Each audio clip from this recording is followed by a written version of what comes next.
Гоце Делчев е новиот услов за добивање на датум за старт на преговори со Европската Унија. Условот стигна лично од бугарскиот премиер Бојко Борисов, кој порача дека македонците имаат уште работи за поправење и да созреат. Българија направи всичко. Бугарија направи се и тие летнаа во небо. Сега ќе треба да прават компромис во комисијата и со антибугарската реторика. Борисов на прашањето кога ќе стартуваат пристапните разговори на Унијата со земјава, го стави Гоце Делчев во залог. Те имат многу нешта да поправат още. Тие имаат многу за поправање. Не ме разбирајте погрешно, но додека се спори Гоце Делчев, дали е бугарин или македонец, херои кои всушност се бореле за Бугарија и за Македонија, за родниот крај, и најубавите песни ни се поврзани со нив. И опозицијата ќе ме праша, што прави комисијата? Нека зреат.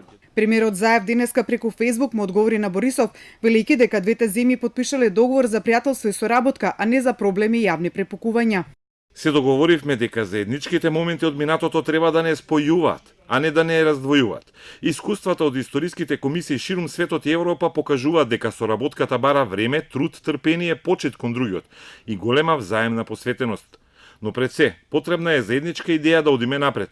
Ние знаеме дека таа идеја е жива и сме покажале дека за најделикатните прашања може да се најде заеднички јазик, ако се сака. За да успееме, треба заедно да зрееме. Пријателството мора да биде двострано и взаемно.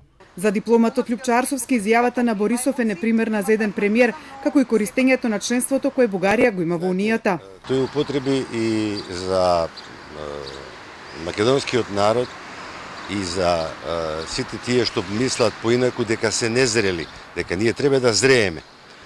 Прво тоа не доликува на ниво на еден премиер, бидејќи се поставува и зрелост на тој што го кажува тоа, дали може тоа да го каже за соседен народ, посебно што со таа земја потпишавме договор за пријателство. За навестувањата дека Бугарија ќе може да прави проблеми, Арсовски смета дека тоа нема да биде од полза за никој, но смета дека тоа нема да се случи. Во целина гледано не мислам дека ќе прават проблеми. Амбасадорот Арсовски не е изненаден од изјавата на Борисов, бидејќи ист изречен став за Гоце Делчев бил изнесен од шефот на бугарската страна во комисијата уште пред 10 месеци. Според него, сите соседни земји на Балканот имаат проблеми, многу отворени прашања со испреплетена историја, но доколку сите во решавањето тргаат само од својот интерес, тоа не може да води кон благосостојба. Прашањето чие Гоце Делчев се наметна пред 2 недели кога комисијата за историските прашања не постигна согласност за заедничко чествување на македонскиот револуционер. Тогаш бугарската шефица на дипломатијата Захариева се закани дека Бугарија ќе ја напушти комисијата. Претходно вице-премиерот на бугарската влада Каракачанов и се закани на земјава со членството во Европската Унија, доколку не прифати дека Делчев е бугарин.